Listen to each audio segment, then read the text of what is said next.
Les 3 types d'infidèles, lequel peut-on pardonner? Bonjour à vous mesdames, j'espère que vous allez bien. Je suis très heureuse de vous retrouver aujourd'hui dans cette vidéo qui me tient à cœur, dans laquelle on va aborder le sujet de l'infidélité et des différents types d'infidélité. Évidemment, vous vous doutez bien que c'est ma façon d'exposer différents cas de figure d'infidélité. Là, je vais parler d'hommes, mais je pourrais très bien parler de femmes. Il n'y a pas d'études qui montrent qu'on trompe pour telle et telle raison d'une manière scientifiquement prouvée, mais je trouve que c'est intéressant quand même de voir dans les comportements ce qui peut, entre guillemets, être symbolique ou ce qui peut avoir du sens derrière le comportement d'une personne. Et surtout, ça pose la question de qu'est-ce qui est pardonnable, qu'est-ce qui ne l'est pas. Ça va être un débat qu'on va partager ensemble dans cette vidéo et j'espère que ça vous parlera. Pour les personnes qui ne me connaissent pas, je me présente, je m'appelle Chloé Mercart, je suis coach certifiée, maître praticienne en programmation neurolinguistique et maître praticienne en hypnose ericksonienne et en hypnose directive.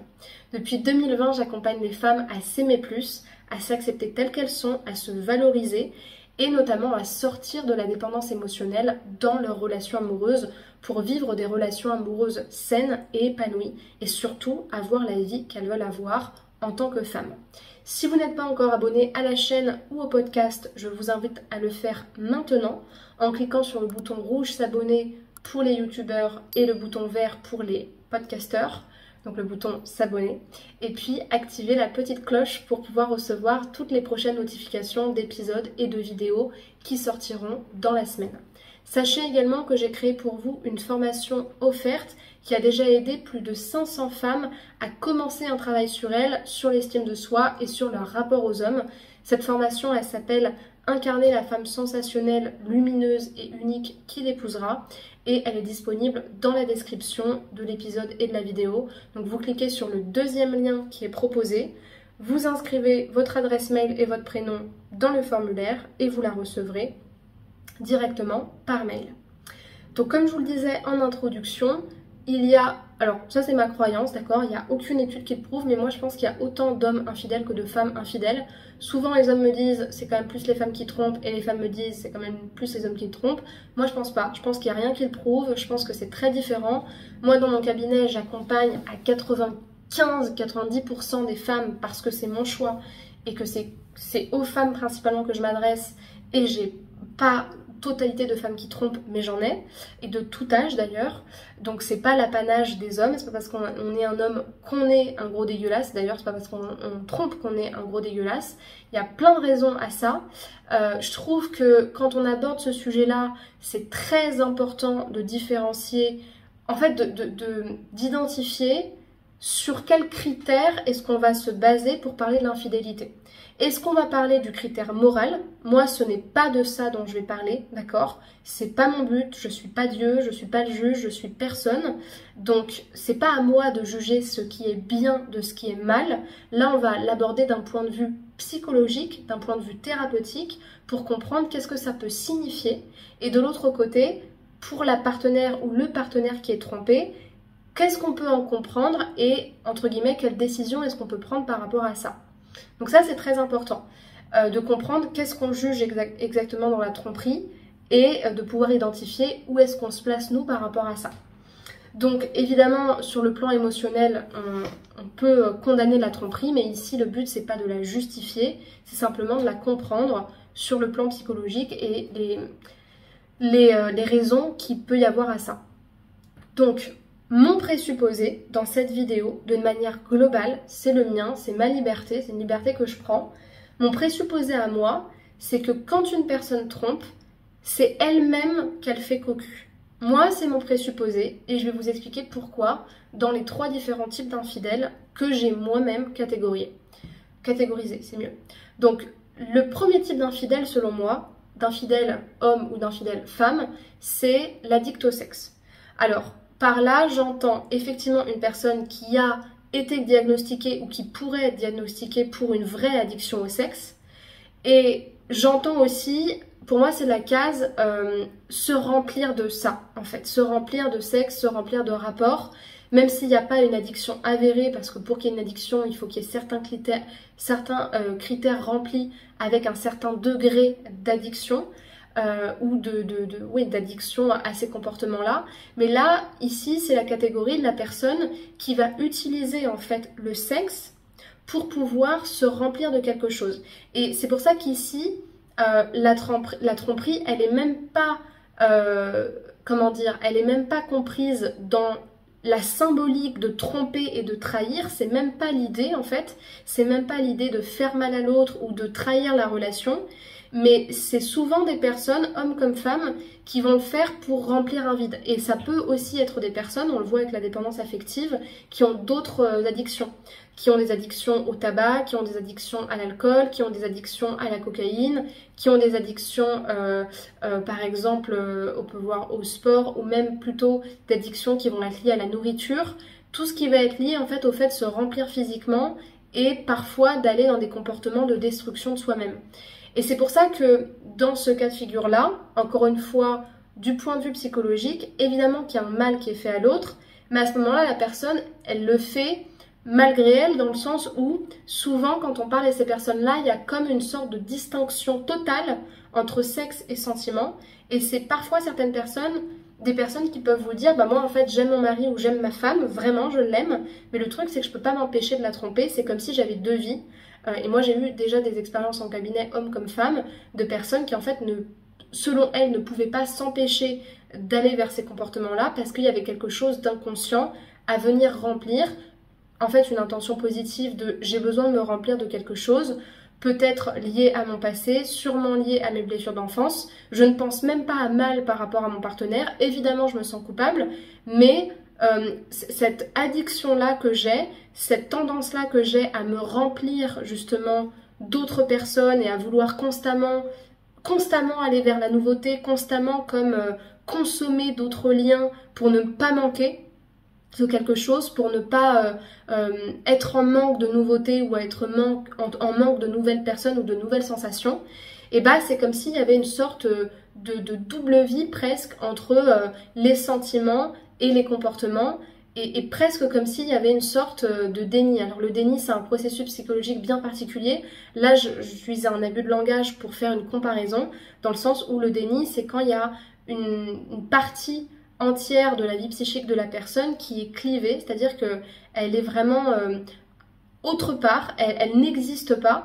Là ici c'est pas un réel déni, mais c'est comme s'il y avait une absence de lien entre ce que la personne fait et la symbolique que ça a dans son couple et dans sa vie elle-même. Et c'est en ce sens que pour moi c'est quelque chose qui est lié au fait de se tromper soi-même, c'est que finalement c'est même pas fait vis-à-vis de la relation, il y a vraiment pas vraiment de rapport en fait avec le partenaire, mais c'est quelque chose qui est lié à soi et aux mécaniques inconscientes qu'on va laisser se mettre en place parce qu'il y a une blessure auquel on n'a pas répondu. Et c'est souvent des cas particuliers dans lesquels c'est intéressant d'ailleurs, au-delà d'un coaching, d'être accompagné sur un plan plus psychologique, parce que derrière il peut y avoir des traumas, il peut y avoir voilà, tout simplement un besoin de se comprendre. Et c'est quelque chose qui montre vraiment en fait un symptôme de l'inconscient, de quelque chose qui est plus profond. Donc ça c'est le premier type d'infidèle. Le deuxième type d'infidèle, c'est celui que j'ai appelé l'infidèle amoureux. Donc celui-là en fait c'est, pour moi ça veut pas dire qu'il n'est pas coupable de ce qu'il a fait, c'est celui typiquement qui va en fait qui va tomber amoureux de quelqu'un, hein, tout simplement, qui va s'intéresser à une autre personne avec qui il va pas avoir juste une aventure, mais avec qui il va vraiment vivre une histoire émotionnelle avant que ce soit une histoire physique. Pour moi, c'est pas qu'il n'est pas coupable de la tromperie, mais c'est que, en fait, il y a une distance qui s'est installée dans le couple. Généralement, c'est des couples qui sont établis depuis plusieurs années. Il y a une distance qui s'est installée, peut-être trop d'évolution, pas assez de connexion intime, une mauvaise communication, la sensation de ne plus être sur le même diapason entre guillemets. Ça peut être aussi le cas par exemple des relations, moi ce que j'appelle les relations fantômes, c'est-à-dire des relations où en fait on n'a pas de conscience dans le lien et finalement comme on n'est pas vraiment conscient du lien qu'on a et on ne fait que rester avec la personne par habitude, forcément ça crée en fait comment dire un passage possible pour une troisième personne. Et donc finalement la personne elle a plus ou moins consciemment laissé disponible un espace d'ouverture émotionnelle qui a pu laisser rentrer une troisième personne. C'est pas forcément quelqu'un qui va aller chercher quelqu'un d'autre, mais ça peut être quelqu'un qui à un moment donné, ça va pas dans son couple, il y a une distance entre lui et sa partenaire, entre elle et son partenaire, qu'il ou elle n'ont pas rempli pour des raisons extérieures ou peu importe, et donc il y a une troisième personne qui est rentrée, et cette troisième personne, ça peut être souvent la personne qui va faire se rendre compte au partenaire qui trompe que en fait c'est plus le moment pour rester avec son partenaire, qu'il a peut-être plus envie de continuer cette relation avec sa partenaire. En fait c'est souvent la rencontre déclencheur. Et d'ailleurs c'est même pas obligé d'ailleurs d'être une infidélité physique, mais ça peut être aussi une infidélité émotionnelle, voire même une rencontre qui n'est même pas d'ailleurs amoureuse, mais qui peut être une rencontre ambiguë. Ce genre de rencontre où on sait que l'autre représente quelque chose, un désir à un moment donné, ou qui représente même une partie de nous qu'on ne s'autorise pas à être, comme quelqu'un de plus libre, quelqu'un qui s'autorise des choses qu'on ne s'autoriserait pas dans notre contexte actuel, dans lequel on se sent parfois emprisonné. Et pour moi, ça rentre dans ce cadre-là. C'est-à-dire qu'à un moment donné, ça peut être une histoire d'amour, certes, mais ça peut être aussi le signe d'une nouvelle étape de la vie de la personne, comme une sorte de suggestion que la personne va prendre à un moment donné et qu'elle va suivre. Donc ça ne veut pas dire que, que c'est une personne qui est mauvaise, mais ça veut dire qu'à un moment donné, il y a eu un relâchement dans la relation initiale. Et selon moi d'ailleurs, c'est le partenaire qui se trompe le moins. Tout à l'heure, je vous disais, quand on trompe, c'est soi-même qu'on trompe. Pour moi, c'est le partenaire qui se trompe le moins, dans la mesure où il ne cherche pas à se remplir de quelque chose. En fait, c'est juste quelqu'un qui, à un moment donné, vit quelque chose et suit cette chose-là. Il pourrait ne pas le faire, mais à un moment donné, il va suivre cette voie-là. Et le troisième type d'infidèle, selon moi, c'est l'aventurier d'un soir. Et ça, alors ça, je sais que ça va en faire rougir plus d'un et il y en a qui vont me sauter dessus. Mais selon moi, alors je touche du bois pour que ça ne m'arrive pas, d'accord? Je suis pas en train de dire que j'aimerais vivre l'expérience. Ne me faites pas dire ce que j'ai pas dit. Mais selon moi, d'un point de vue extérieur, je suis pas dans la situation, je ne l'ai pas vécu. D'un point de vue finalement émotionnel, c'est la tromperie qui ne compte pas le plus énormément. C'est la tromperie qui ne compte peut-être pas tant que ça émotionnellement. C'est la tromperie de la soirée où tu as rencontré quelqu'un, où la personne, t'as bien aimé danser avec elle, il y a eu cette énergie, et à un moment donné, ça a répondu à un besoin, et peut-être qu'il y avait de ton côté voilà, des frustrations d'être trop fidèle, ou une envie sur laquelle tu n'as pas su mettre de limites. Et encore une fois, on ne juge pas le point de vue moral, d'accord? Je suis pas en train de dire que c'est pas bien, je suis juste en train de dire que pourquoi ça compte peut-être moins sur le plan émotionnel, parce que en fait il n'y a pas de recherche de se combler, et c'est quelque chose qui ne dure pas en fait, c'est quelque chose qui est très temporaire, il se passe ça, c'est physique, d'ailleurs c'est pas forcément émotionnel, voire pas du tout, et c'est même pas pour l'autre que je le fais, c'est pour le désir du moment, c'est pour le fantasme du moment, et c'est parfois le cas des personnes qui se sentent trop frustrées d'être fidèles, parce qu'à un moment donné, peut-être qu'elles n'en parlent pas dans leur couple et que c'est un petit peu tabou, ou que ça fait longtemps, ou que, encore une fois, ça va peut-être pas dans la relation, et à un moment donné, elles n'ont pas su mettre les limites et elles y sont allées plutôt.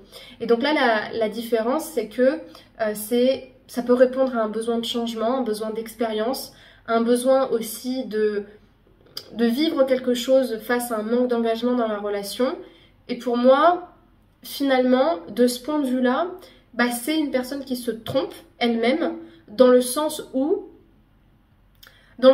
croire que c'est cool de tromper quelqu'un parce que notre partenaire il est trop routinier, ou que notre relation elle est trop établie, et que en couchant un soir sans rien dire, ça va nous sauver de notre routine et de notre mal-être, et que quelque part on en a absolument besoin, et que c'est comme le nouveau jouet qu'on a vu dans la pub et qu'on a envie d'acheter, je trouve que c'est se tromper soi-même, dans le sens où, au fond, pour moi, je le vois comme un divertissement.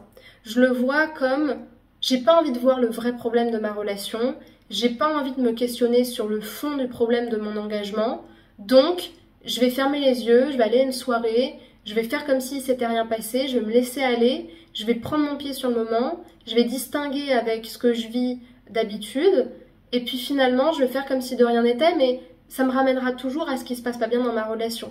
Et pour moi, c'est le fait même de se tromper, c'est-à-dire le fait de ne pas vouloir voir ce qui se passe au fond et d'utiliser un événement extérieur pour essayer de s'extraire de quelque chose qui ne va pas à l'intérieur de nous ou dans la relation.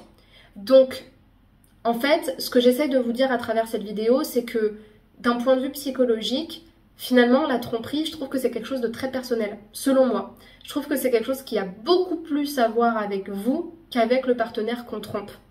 Et pour le partenaire, d'ailleurs, qui se fait tromper, la tromperie n'est pas toujours un point final à la relation. Ça ne veut pas dire que c'est super, c'est la nouvelle façon de rentrer en couple et de redorer son mariage. Non, il y en a pour qui c'est pas ok de passer au-dessus et c'est une tradition qui est trop ultime, et je peux le comprendre. Mais il n'en reste pas moins que pour certains couples, ça peut les mener à l'essentiel du problème et ça peut justement relancer un questionnement et une envie de se battre pour la relation. Mais à mon sens, et c'est très personnel, je pense quand même que c'est une entaille au contrat de la relation qui est énorme et je peux comprendre que certaines personnes ne passent pas au-dessus. C'est pourquoi ça pose, et c'est ça le plus important dans la vidéo d'aujourd'hui, c'est pourquoi ça pose la question de l'engagement qu'on met dans une relation. Et j'aime beaucoup cette phrase finalement, je comprenais pas la phrase, je sais plus qui est-ce qui dit ça, il n'y a pas d'amour, il n'y a que des preuves d'amour, et en fait cette pensée qui dit que quelque part le vrai amour c'est pas quand c'est facile au début, quand on se marie ou quand on se fiance, mais c'est justement dans les moments où ça va pas qu'on voit l'amour de quelqu'un et l'engagement de quelqu'un, parce que finalement l'amour tel qu'on le voit aujourd'hui dans notre société occidentale, c'est comme ça que c'est déterminé, c'est peut-être bien ou mal, on n'en sait rien, mais en tout cas l'amour monogame dans lequel on est construit, c'est ce contrat-là, c'est de se dire on va pas se lâcher, et c'est dans les moments où ça va pas, dans les moments les pires, qu'on va justement vouloir se soutenir et s'engager encore plus dans la relation. Et moi je trouve que c'est dans ces moments de crise que ça pose encore plus la question de, au fond, est-ce que vous êtes prêt ou pas à être en couple, et est-ce que vous êtes prêt à avancer avec la personne que vous avez choisie. Et enfin, pour terminer, pour la question lequel peut-on pardonner, en fait vous savez bien que pour des personnes qui suivent mes vidéos depuis un certain nombre de temps, moi je ne suis pas un gourou, je ne suis pas là pour vous dire ce que vous devez faire, mais c'est très personnel encore une fois. Je ne vais pas rentrer dans les détails, mais moi j'ai eu l'expérience d'accompagner certaines clientes qui avaient pardonné plusieurs tromperies. Et quand je vous dis plusieurs, je vous assure que je pèse mes mots. Plusieurs, genre énormément. Est-ce que c'est bien, est-ce que c'est mal? Je n'en sais rien. Moi, je suis pas là pour juger les gens. Par contre, ce qui me semble être important, c'est de faire ce qui est bon pour soi. Pour soi-même. Et il y a des fois où c'est super de se demander ok, je vais me battre pour la relation, mais je pense que quand l'autre fait une entaille au contrat, c'est important de se demander qu'est-ce qui est juste pour moi. Pas l'autre, moi, mon ego. Là, qu'est-ce qui est bon pour moi? Parce qu'il y a des choses contre lesquelles on ne pourra pas se battre. Moi, je ne suis pas sûre que si mon partenaire me trompe demain, je ne suis pas sûre que je pourrais passer à autre chose. Et pourtant, je peux comprendre théoriquement que ça ne veuille rien dire de moi. Il y a quand même quelque chose qui a été entaillé. C'est pas pareil d'être dans du polyamour où on est au courant dès le départ et où on voit la relation différemment. Là, il y a un engagement. Et je pense que le plus dur dans la tromperie pour les autres, c'est vraiment le mensonge. Je pense que c'est ça le plus dur. Parce qu'il y a quelque chose... il y a quelque chose de profondément... j'arrive même pas à trouver le mot, mais c'est à l'encontre de la sincérité dans la relation. Et ça, est-ce qu'il a le droit à l'erreur ou pas? J'en sais rien, ça dépend de vous. Qu'est-ce qui est juste pour vous? Il y a des personnes qui considèrent que c'est juste une aventure, et je pense que des fois, ça peut être sain de se dire ça. D'ailleurs, moi, j'avais interviewé Brigitte Lahaie. Brigitte Lahaie, ancienne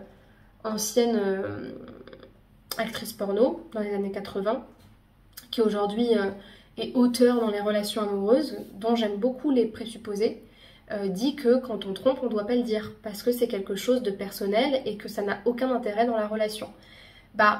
Je suis assez partagée, parce que d'un côté, je comprends tout à fait, et je pense que c'est pas juste une question de mensonge, je pense que c'est aussi une question de prendre la responsabilité de ce qu'on fait, et Et moi je trouve que ce qui est pas honnête, c'est de prendre la décision pour l'autre sur quelque chose qui incombe à sa vie, à son intimité et à lui le temps qu'il met dans la relation alors qu'il n'est pas au courant de ce qu'on fait. Je trouve qu'en ce sens-là, c'est pas honnête. Mais d'un autre côté, qu'est-ce qu'une aventure dans toute une relation? Et je sais plus c'est dans quel film. Ah là, c'est un film français que j'adore. Les personnes qui aiment les films français, dites-moi dans les commentaires. Si vous êtes jusqu'à là dans la vidéo, c'est que vraiment vous avez aimé. Mais il y a un film... Ah, c'est... si vous connaissez, dites-moi si vous connaissez. C'est le film Disco ou Podium. Je sais plus si c'est Disco ou Podium, je crois que c'est Podium. Avec Benoît Poelvoorde et Benoît Poelvoorde qui se prend pour Claude François. En fait, il fait le sosie de Claude François. Il y a aussi Jean-Paul Rouve dans le film.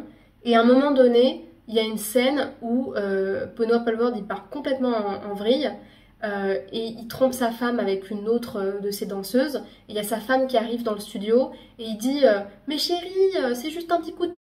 Bon là, je vais vraiment être bannie par YouTube, donc petit message au monteur, tu mettras des trucs qu'il faut pour... voilà. Mais bon bref, je pensais à cette scène-là, mais... Tout ça pour dire que, d'un autre côté, bah, je pense que la question se pose. Voilà, je terminerai la vidéo pour se dire la question se pose. Parce que, d'un autre côté, est-ce qu'une aventure qui est purement sexuelle pèse le poids contre tout un engagement et toute une vie créée ensemble? Je sais pas. Et pour celles qui veulent réfléchir sur la question, je vous conseille vivement de regarder le film de Lisa Azuelos, Une rencontre avec François Cluzet et Sophie Marceau, et notamment le film Le Jeu, avec plein d'acteurs français. Voilà, il est super, et il est notamment sur cette question-là. Bon, j'ai beaucoup parlé. Quelques rapides mots pour vous dire que vendredi 13 septembre à 19 h, il y a un webinaire exceptionnel. Je vous en parle depuis toute la semaine, depuis 2 semaines, donc je vous laisserai vous y inscrire. C'est le premier lien dans la description de la vidéo, un webinaire de feu, avec des nouveaux protocoles, savoir comment devenir une femme qui s'aime plus. Donc, premier lien dans la description, vous vous inscrivez gratuitement, vous êtes inscrite et vous recevez le lien sur lequel vous connectez. Et puis, pour les personnes qui veulent faire un appel de coaching offert avec moi de 30 minutes, qui sont intéressées par les coachings individuels, ce sera le 3e lien dans la description de la vidéo pour en savoir plus sur mes coachings, m'expliquer votre situation et que je vous explique comment est-ce que je travaille. Pour terminer, j'ai des outils que vous pouvez découvrir, des outils qui sont très accessibles sur différents sujets, les relations toxiques, la rupture amoureuse, l'estime de soi et bien d'autres. Vous retrouverez tout ça dans la description de la vidéo et de l'épisode. Et puis pour terminer, je vous invite à me rejoindre sur les réseaux sociaux, donc Instagram, Facebook, TikTok, YouTube, Spotify, pour qu'on soit encore plus nombreux, encore plus engagés, et sachez que vous pouvez m'écrire aussi en privé si vous avez des questions. Je vous remercie pour votre attention, je vous dis à très bientôt et j'espère vous voir au webinar du 13 septembre à 19 h. Prenez soin de vous et à très bientôt. Au revoir.